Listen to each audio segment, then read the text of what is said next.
Chapter 19. My Ideals of the Priesthood Challenged. I was still at St. Boniface, but my life was turned around again. The pastor that followed, Father Bruck, was very challenging, and the situation got worse as time went along. The picture of what I did not want to be as a pastor was being demonstrated every day. I owe this second pastor a debt of gratitude for permitting me to witness what a priestly ministry should not be. I was only there about a year, and believe me, that was long enough. I understood that the average stay of assistants that followed me was also about a year. All 7 of them. This same pastor, I choose to withhold his name, was possessed with the idea of controlling everything in the house, including me. He wanted to control my life, my time, my ministry. According to archdiocesan policy, each priest was strongly encouraged to take a full day off. The very nature of a priest's daily schedule usually demands more than 8 hours a day. Most priests work and live in the same building. If a typical hard-working priest did not get away from that situation at least once a week, he could become obsessed with his work or experience burnout, and his priestly ministry would suffer greatly. It was both healthy and necessary to have a change of scenery each week. My day off was Wednesday. I always showed up wide awake and fresh to celebrate Mass the next morning. I spent every day off with about 5 or 6 classmates, all priests. Sometimes there were 8 of us that spent the day together, especially if we were looking for 2 foursomes for golf. At any rate, we would go out to dinner, and since there was so much to talk about, we often stayed out late. We sometimes ended the evening by attending the opera, a musical at the Fisher Theater, or a movie. The very first week with the new pastor, I came in about 11 p.m. on my day off. I was surprised to see the lights on in the living room. There was the pastor sitting on the couch waiting for me. "Do you know what time it is?" he screamed. "Yeah, about 11. Why?" I said calmly. "Priests should be home in bed by 10 o'clock, he said, pointing at his watch. "Where did you ever hear that nonsense?" I came back defiantly. "My mother told me that," he replied, as if that would end all arguments. "Then do what your mother tells you. My mother never told me that." I scooted upstairs and ended the conversation abruptly. In the following weeks, I deliberately stayed out longer than 10 every time. He waited each week, complained each time, and convinced me to come in even later. I was an adult male. I was going to take as much time as I wanted on my day off. At other times, I follow policy on my day off. My time is my own. After about a month and a half, the weekly confrontations finally ended, and I could go straight to bed for a well-needed rest. On another occasion, I was in the basement with a group of Hispanic parishioners. We were planning a big celebration in honor of Our Lady of Guadalupe in December. The 12th day of December is the day usually set aside for the commemoration recalling the apparitions to Juan Diego and the construction of the basilica in her honor. I was sitting with the officers of the Guadalupe Society. We faced the other members and also the door that led to the first floor of the rectory. During the meeting, I happened to notice the pastor coming down into the basement. He rarely did that. He looked around and saw that there were at least 30 Hispanics at the meeting. What he did next was unbelievable. He went to the switch and turned the lights out on us. We were in complete darkness. I told everyone to calm down. I slowly edged my way in complete darkness to the light switch, and there was light again. Most of the members thought it was a momentary light failure. I knew better, and so did a couple of the officers who saw the whole thing, but we didn't say a thing about it. I know the pastor deliberately did it because he didn't think the Hispanic supported the parish sufficiently. In fact, he admitted to it later. There are other stories about this man that are much worse. Any one of these incriminating stories could have ended up in a lawsuit against the church. I no longer care to share them. He has died since. Let him rest in peace. Nevertheless, his behavior had a profound impact on me. Unfortunately, my first appointment at St. John's in Ypsilanti turned out to be a temporary 3-month assignment, and here I was at St. Boniface in my first full assignment as an assistant, where I learned what kind of priest I did not want to be. I was hoping for another pastor like Father Bruck, who could give me a good example of dedication and a loyal commitment to a productive priestly ministry. I discovered that priests were fully human and had the same weaknesses and frailties as any human being. I had higher expectations than that. I was certainly given a good start in Ypsilanti. Thank God for the inspiring priestly example I received in Ypsi. I'm glad that came first. Chapter 20. My first encounter with metaphysics. In 1959, I was appointed to All Saints Church on Fort Street in southwest Detroit. I have the most beautiful memories of my life as an assistant working under Father Fred Bork. He was an elderly priest, almost completely bald, but he retained a boyish appearance. He also gave me an example of a loyal and devout priest joyfully serving the Lord. He was generous in spirit and fair in his function as pastor. I really liked him. We took equal turns being on duty on Sundays, hearing confessions, and there was a fair division of all the other responsibilities that comprise priestly life.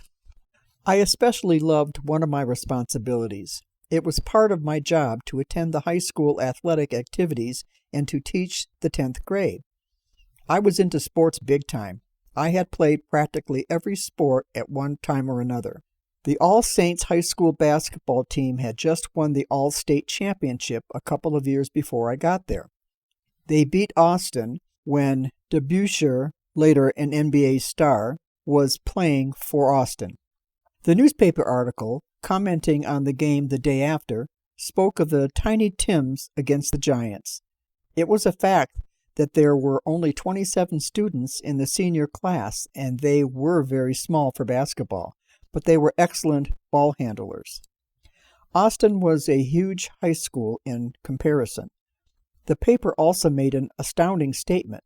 The Tiny Tims of All Saints did not make a single mechanical mistake during the game. 2 years later, that championship game was still fresh in the minds of the students and their parents. They still spoke and acted like champions. They were still winning games, and when they played their greatest rivals from St. Gabriel's Parish, the game was sheer madness. The noise level and the cheering on both sides was worth the price of admission. There was always excitement right till the last second. I am glad my heart was young then. The pressure was enormous. I always blessed the boys before the game and told them to just play and do their best. The outcome was not that important, but the emotions were telling them and me something else. It was very difficult to lose a close game and walk away perfectly calm. It took real discipline. Only a seasoned player could do that. Their baseball team was not bad either. They played their hearts out on the field, but baseball never reached the feverish pitch of excitement as did basketball. Nevertheless, I tried to attend every game regardless of their position in the league. I realized how important it was for young people to have the support of the parish and especially their spiritual leaders, and they did. Teaching the 10th grade was not accidental. The principal and the teachers all agreed that the toughest class in the entire school was the 10th grade. I don't know if that was because of the specific personality of that whole class or if all 10th grade classes were the toughest. I accepted the challenge, although I had never taught a required class in high school before. I was used to simply making a brief visit to all the classes just to get acquainted with them and also to help remove any fear of coming to me for counseling, should they ever find themselves in that position. Sometime during the first summer before I began teaching religion, which was a regularly scheduled class, I met one of the parishioners of All Saints. Her name was Mrs. Pope. What a nice Catholic name, I thought to myself. We used to have interesting discussions.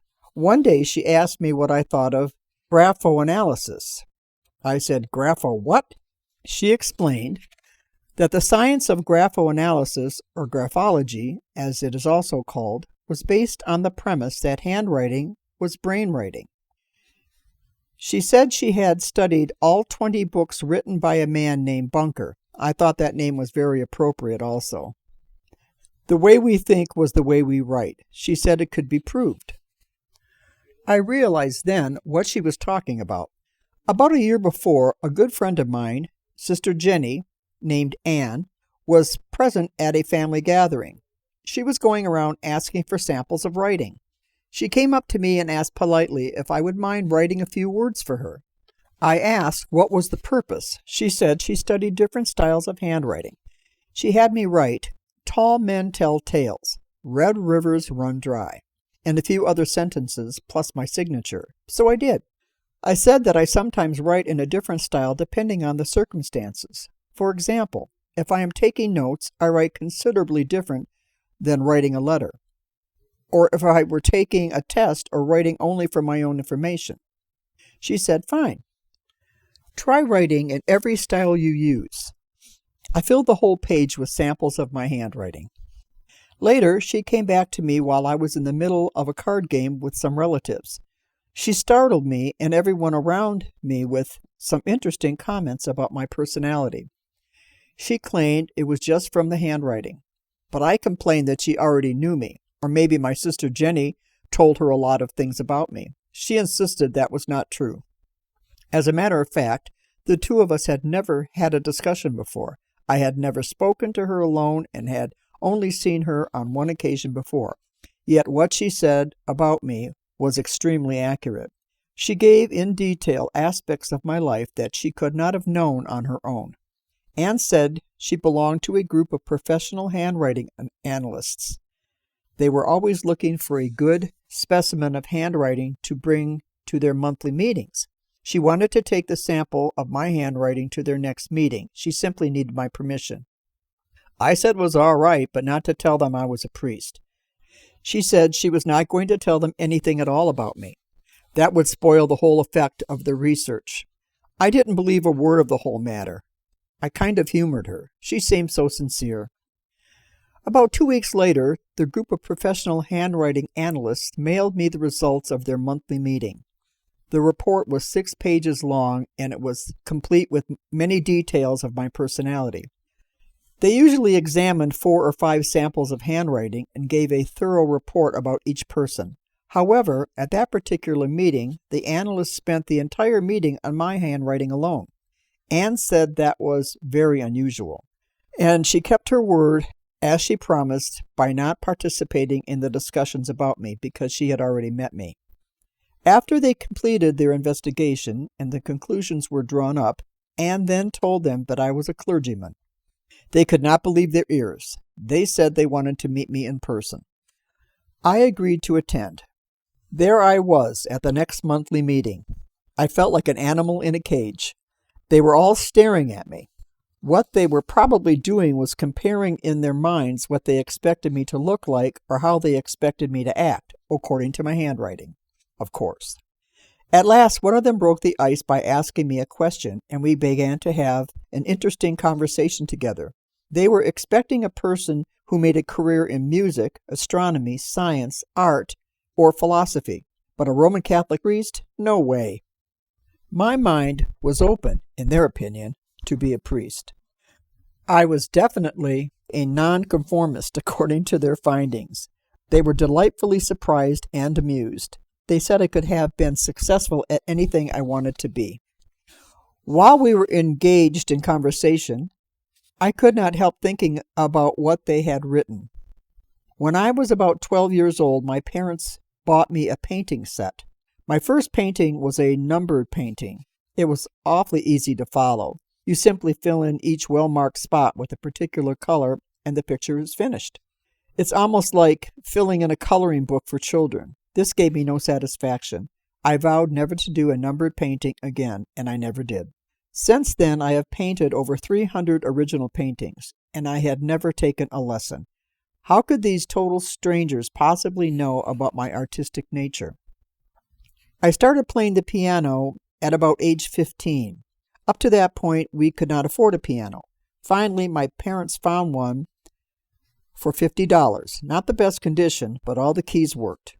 I immediately went downtown to Grinnell's music store and bought a 90-page book of piano music.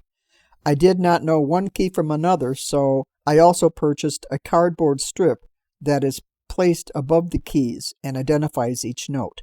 That same day, I was able to play the entire book of 90 pages. Since then, I read notes and I can also play by ear.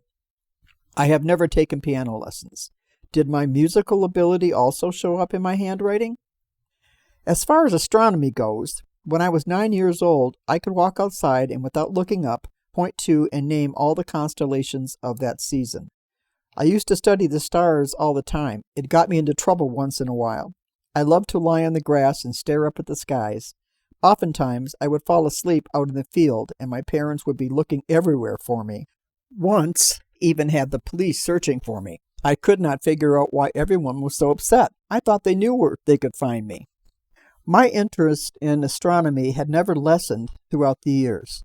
I loved science and all its branches, especially astronomy, the science of the stars.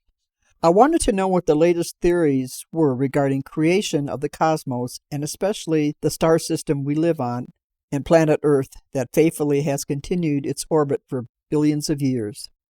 I was fascinated by the stellar nurseries, the cosmic conditions in which stars are born.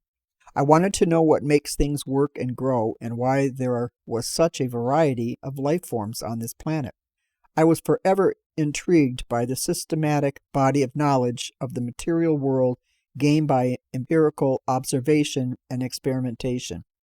The laws by which science derived their conclusions excited me, but the source of these laws was even more fascinating. The same is true with philosophy and all the various branches of philosophy. My personal library at that time was filled with books on science and different philosophies. In the seminary, we limited our philosophy to St. Thomas Aquinas and a few other selected philosophers. However, I was often found in the library reading about philosophers and theologians that were not on our approved reading list, such as Descartes, Hegel, Kierkegaard, Buttman, Nietzsche, Karl Barth, and others. I wanted to know what they were all saying, not just the favored few. However, I never expressed my personal views in class. It would not be wise if I wanted to continue in the seminary. Anyway, I didn't feel the need to defend what I was merely exploring. I simply wanted to know more and to expand my view of reality. I still questioned how the graphoanalysts could know so much about me just from my writing.